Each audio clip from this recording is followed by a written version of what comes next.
जय जिनेन्द्र।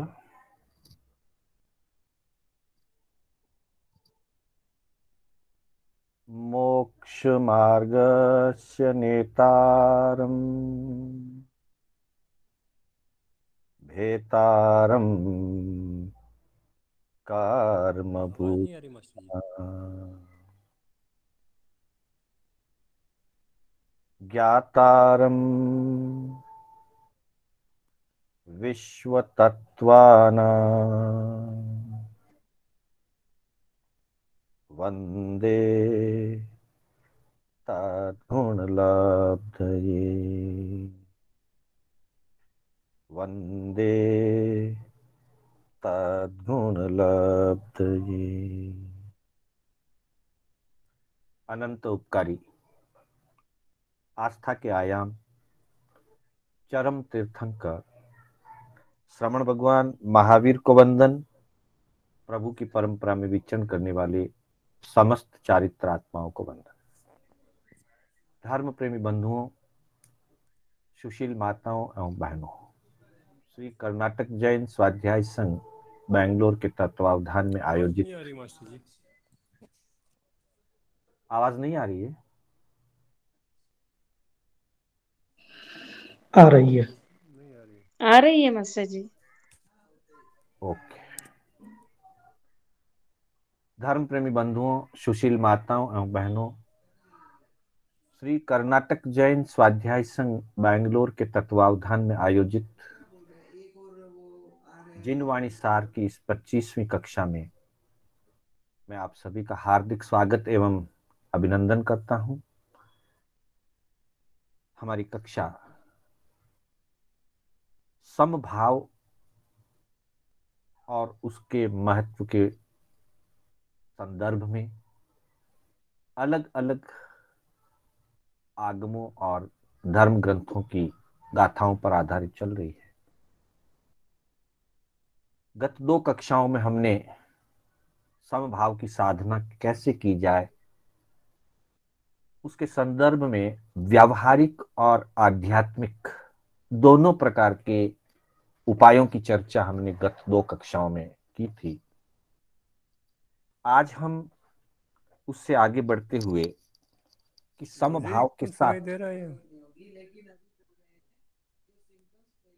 समभाव के साथ वीरति का क्या संबंध है और समभाव के साथ वीरति कितनी आवश्यक है, इसकी हम चर्चा करेंगे। हाँ, लोढ़ा जी कुछ कहना चाह रहे हैं? नहीं आ रही है। हैंड राइज किया था लोढ़ा जी ने जी। तो बंधुओं,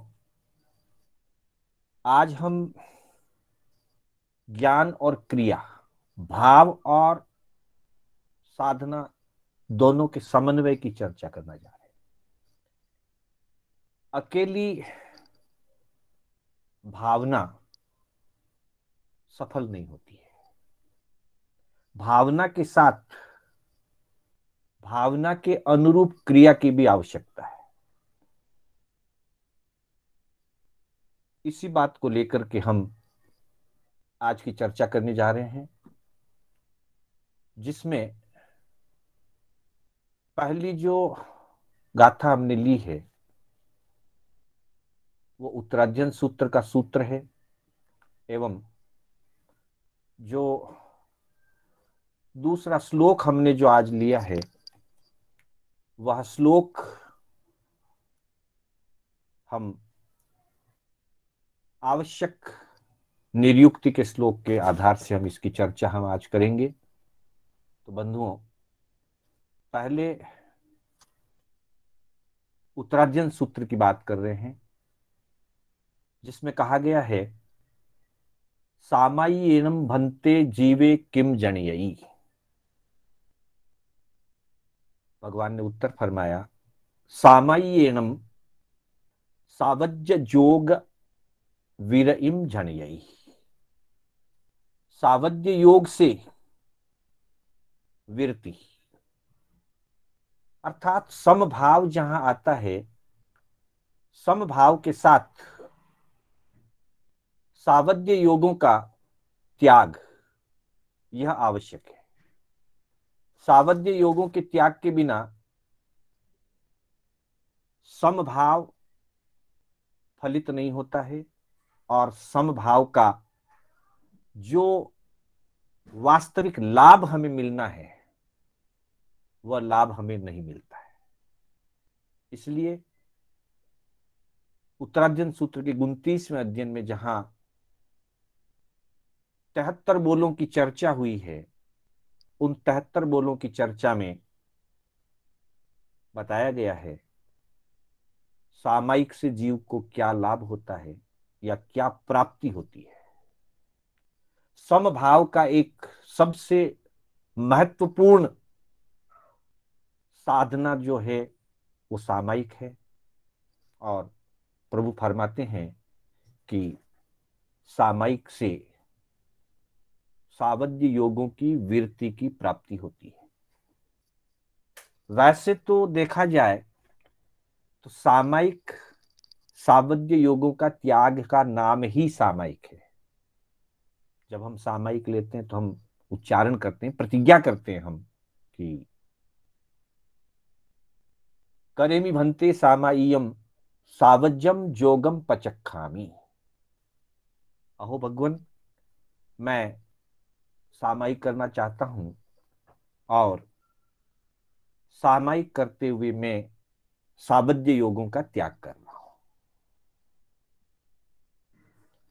तो अर्थात तात्पर्य यहां पर यह है कि समभाव सिर्फ भाव रूप नहीं होना चाहिए। भाव तो है ही, पर वो भाव हमारे जीवन के चर्या में आना चाहिए, और जीवन की चर्या का अर्थ यही है कि हम उसे अपने आचरण में लाएं। समभाव का आचरण विरति रूप होता है, और जब समभाव और विरति इन दोनों का जब समन्वय होता है तब जीव को साधना के वास्तविक फल की प्राप्ति होती है। इसके संदर्भ में आचार्य भद्रबाहु स्वामी ने आवश्यक निरुक्ति में एक बहुत ही सुंदर गाथा फरमाई है। आवश्यक निरुक्ति में कहा गया है कि संयोग सिद्धि फलम वयंती न हु एग चक्केण रहो पयाई अंधो य पंगु य वणे समिच्चा ते संप उत्ता नगरम पविट्ठा। इस गाथा में आचार्य भद्रबाहु स्वामी ने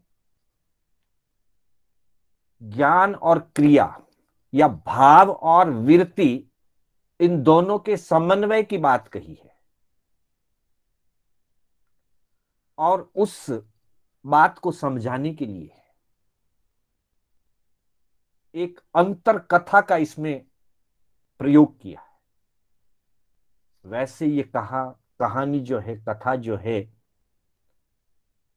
वह कथा हमने बचपन से सुन रखी है।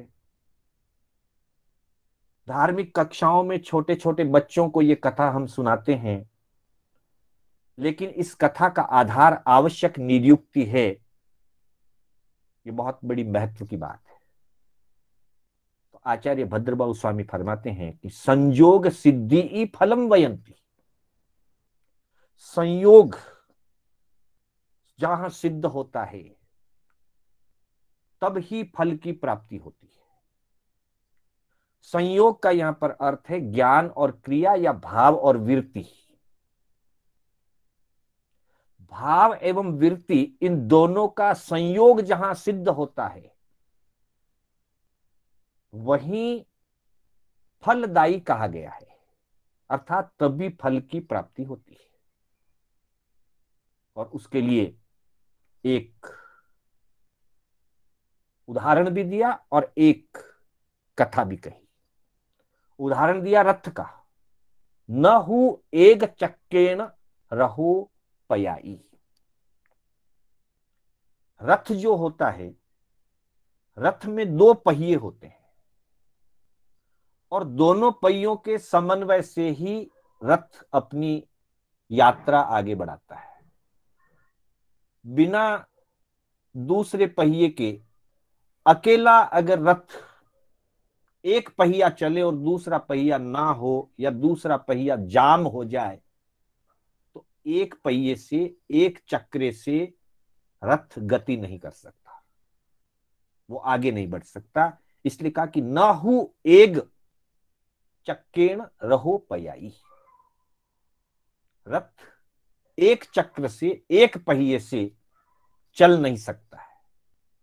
रथ को चलने के लिए उसके दोनों पहियों को बराबर बराबर जो है समानांतर रूप से, अंतर ना रखते हुए, डिफरेंस ना रखते हुए समानांतर रूप से दोनों पहियों को चलना होता है, तभी रथ अपनी मंजिल को प्राप्त करता है, गति करता है। यह रथ का, उसके दो पहियों का उदाहरण दिया और साथ ही एक अंतर कथा कही इसमें कि अंधो ये पंगु य वणे समिच्चा ते संप उत्ता नगरम पविट्ठा। एक आंखों से हीन व्यक्ति अर्थात अंध व्यक्ति और दूसरा पंगु अर्थात पांव से हीन, लंगड़ा।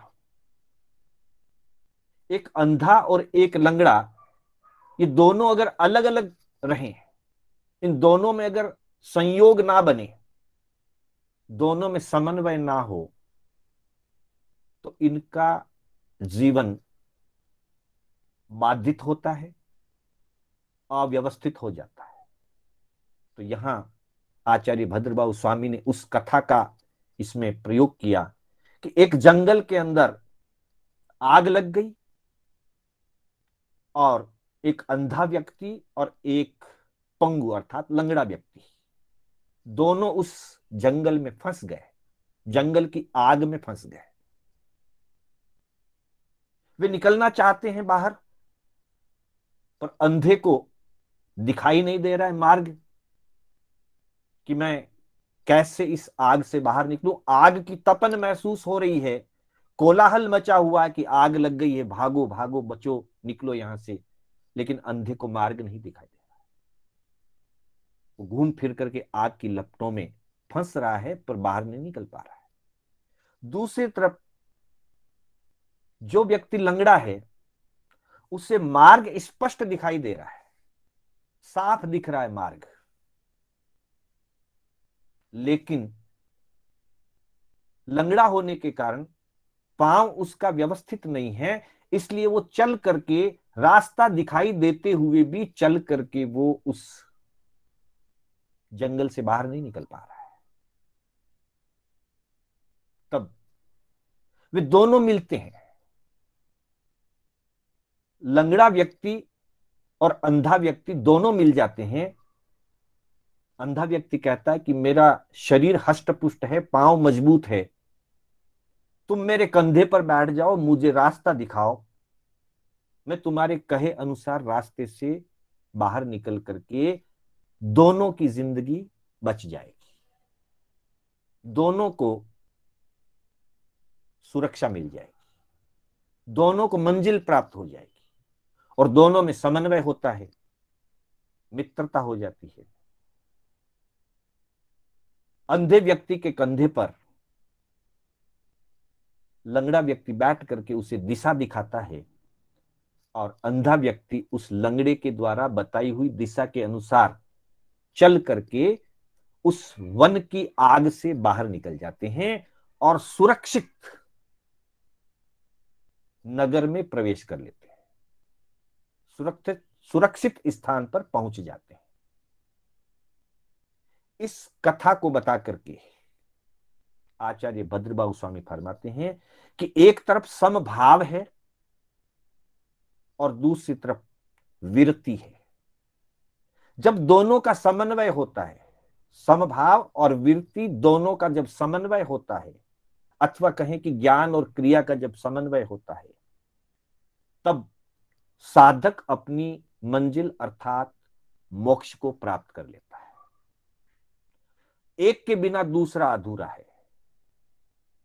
हमें कितना भी ज्ञान हो, हमारी भावना कितनी भी अच्छी और सुंदर हो, लेकिन अगर हमारा क्रियाकलाप सही नहीं है, हमारा आचरण सही नहीं है, हम कहें कि हमारे भाव तो बहुत सुंदर हैं, लेकिन हमने अगर पाप क्रियाओं का त्याग नहीं किया, तो मात्र भावनाओं के आधार से मुक्ति की प्राप्ति नहीं होती। ठीक वैसे ही अगर कोई व्यक्ति क्रिया तो अच्छी करता है, लेकिन उसके भाव सम्यक नहीं है, अगर तप करता है, आराधना करता है, साधना करता है, ध्यान करता है, लेकिन उसमें समभाव नहीं है, तो बिना समभाव के उसकी वो सारी आराधनाएं, सारी साधनाएं, तप, जप, नियम, वो सारे पूर्ण रूप से सार्थक नहीं हो सकते। उसका सम्यक आराधन भी नहीं हो सकता और उसकी सम्यक रूप से फलश्रुति की प्राप्ति भी नहीं हो सकती। इसलिए उत्तरार्जन सूत्र में भी ये बताया है कि सामायिणम सावज्य जोग विरइम जनई, समभाव से सावज्य योगों की वृत्ति प्राप्त होती है, अर्थात समभाव के साथ सावज्य योगों की पापकारी कार्यों का त्याग अवश्य ही होना चाहिए। और दूसरी तरफ आचारण, ये आवश्यक नियुक्ति के अंदर आचार्य भद्रबाहु स्वामी फरमाते हैं कि संयोग सिद्धि फलम वयंती, भाव और क्रिया का संयोग, दोनों का समन्वय ही सिद्धि फलदायी होता है। जब तक दोनों का संयोग सिद्ध नहीं होता, दोनों अलग अलग दिशा में रहते हैं अथवा एक रहता है और दूसरा नहीं रहता है, तब तक फल की प्राप्ति नहीं होती है। तो बंधुओं, इस तरह से समभाव एवं वृत्ति के संयोग से, दोनों के समन्वय से जीव को मोक्ष की प्राप्ति होती है। इस संदर्भ में एक और प्रसंग भी हमारे धर्म ग्रंथों में आता है कि जो हमने भाव लिए या जो हमने जाना, उसके अनुरूप आचरण आवश्यक है। बिना आचरण के मात्र ज्ञान से या मात्र भावना से फल की प्राप्ति नहीं होती है। कहते हैं एक श्रेष्ठी ने अपने घर में एक पिंजरे में एक तोता पाल रखा था। किसी समय उस गांव में एक योगी महात्मा पधारे, उनका धर्म उपदेश होता था, हित उपदेश होता था, लोग उसे सुनने जाते थे, घर आकर के भी चर्चा करते थे कि आज हमने ये सुना वो सुना। तो उस तोते ने एक दिन अपने मालिक से कहा, सेठ से कहा कि आप मेरा भी एक प्रश्न बाबा जी से पूछ के आइए। बोल भाई, तेरा क्या प्रश्न है? तो तोते ने कहा कि आप पूछिए, मुक्ति का उपाय क्या है, मोक्ष का यानी मुक्ति का उपाय क्या है। सब लोग प्रवचन सुन करके निकल गए। किसी को ज्ञान चर्चा करनी थी तो की, थोड़ी देर के बाद लोग निकल गए। सेठ बैठा रहा कि प्रश्न तोते का है तो मैं लास्ट में ही पूछूंगा। सारे लोगों के जाने के बाद उस सेठ ने बाबा जी से कहा कि बाबा जी, मेरे घर में एक तोता पाला हुआ है, उस तोते का एक प्रश्न है, आप उसका उत्तर दीजिए। प्रश्न ये है कि मेरे तोते ने पूछा है कि मुक्ति का उपाय क्या है। जैसे ही ये प्रश्न पूछा गया, बाबा जी लुढ़क गए, उनकी सांस रुक गई। सेठ को लगा कि इनकी मृत्यु हो गई है। सेठ घबराया हुआ घर आया। घर आते ही तोते ने पूछा कि मेरे प्रश्न का जवाब लाए क्या? सेठ ने कहा, रे भाई, क्या प्रश्न पूछा? जैसे ही तुमने प्रश्न पूछा और प्रश्न सुनते ही उत्तर देने का तो समय ही नहीं मिला, और बाबा जी जो हैं वो लुढ़क गए, उनकी सांस अटक गई और उनका आयु पूरा हो गया।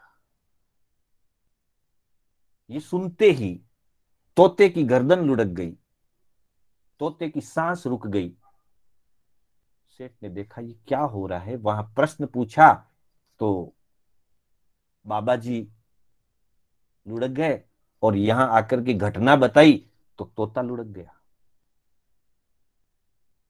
उसने अपने नौकर से कहा कि देख भाई, तोता मर गया है, बाहर ले जाके पिंजरे से इसको कहीं छोड़ के आ जाओ। अब मरे हुए तोते से हम क्या करेंगे, तो गली के बाहर ले जाकर के किनारे पर इसको छोड़ के आ जाओ। वो छोड़ने के लिए गया, जैसे ही तोते को निकाल करके बाहर रखा और तोता उड़ गया, मुक्त हो गया, पिंजरे से मुक्त हो गया। उसने आकर के बताया सेठ को कि ऐसी घटना घटी। सेठ को थोड़ी देर बाद समाचार मिले कि बाबा जी भी स्वस्थ हैं। तो बंधुओं, इस घटना में, इस कथा में यह रहस्य है कि जो बात हम जानते हैं उसका उसी अनुरूप आचरण होना चाहिए।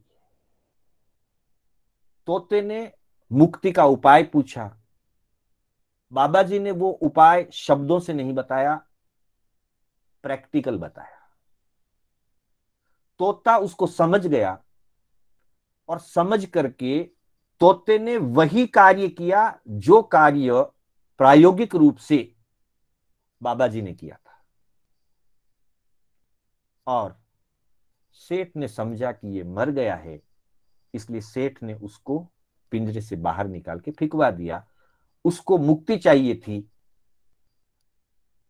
बाबा जी ने उसको समझा दिया अपने प्रयोग से कि तुम पिंजरे से मुक्ति तभी होगी जब तुम मर जाओगे, मरे बिना पिंजरे से मुक्ति नहीं होगी। तो वो तोते के रूप में जो द्रव्य पिंजरे से बाहर निकलना था, उसको भी उसने आचरण किया।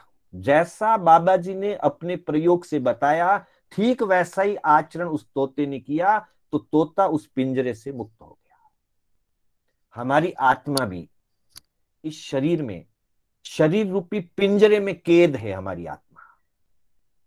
अगर हमारी आत्मा को इस शरीर रूपी पिंजरे से मुक्त होना है, तो हमें भी पूर्ण रूपेण शांत हो जाना होगा, और शांत भाव के साथ, सम भाव के साथ ज्ञानी जनों ने, तीर्थंकर भगवंतों ने जो मार्ग मुक्ति का बताया है, उस मार्ग का यथावत पालन करना होगा।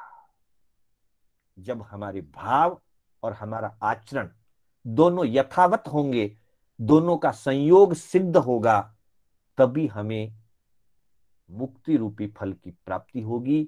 हम इस संसार के झंझटों से और पाप कर्मों से मुक्त हो पाएंगे।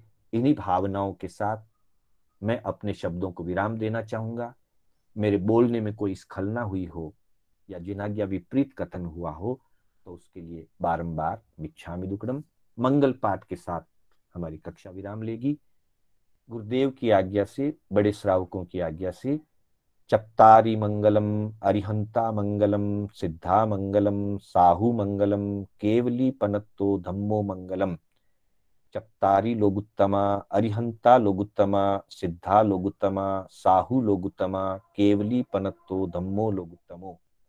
चत्तारि शरणं पवज्जामि अरिहन्ते शरणं पवज्जामि सिद्धे शरणं पवज्जामि साहू शरणं पवज्जामि केवली पनत्तम धम्मम शरणं पवज्जामि। अरिहंतों का शरणा, सिद्धों का शरणा, साधु जी का शरणा, केवली परुपित दया धर्म का शरणा। चार शरणा दुर्गति हरना, और न शरणा कोई, जो भव्य प्राणी आदरे तो अक्षय अमर पद हो। श्रवण भगवान महावीर स्वामी की जय। समस्त चारित्र आत्माओं की जय। सभी से सादर जय जिनेन्द्र। जय जिनेन्द्र सर। जय जिनेन्द्र। जय जिनेन्द्र मास्टर जी। जय जिनेन्द्र। जय जिनेन्द्र। जय जिनेन्द्र सर। जय जिनेन्द्र। जय जय जिनेन्द्र। जिनेन्द्र मास्टर। जय जिनेन्द्र।